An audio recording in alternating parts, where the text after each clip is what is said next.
ঘুমাচ্ছিলা? কি হয়েছে? উঠো উঠো উঠো উঠো উঠো।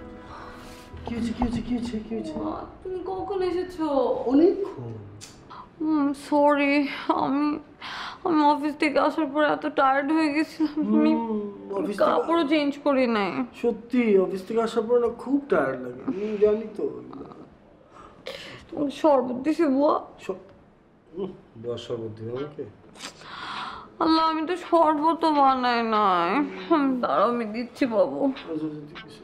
থাক, দরকার নেই, তুমি রেস্ট নাও। না না, তুমি তুমি ফ্রেশ হও, আমি আমি এক্ষুনি তোমার জন্য কিছু দেখি বানাই।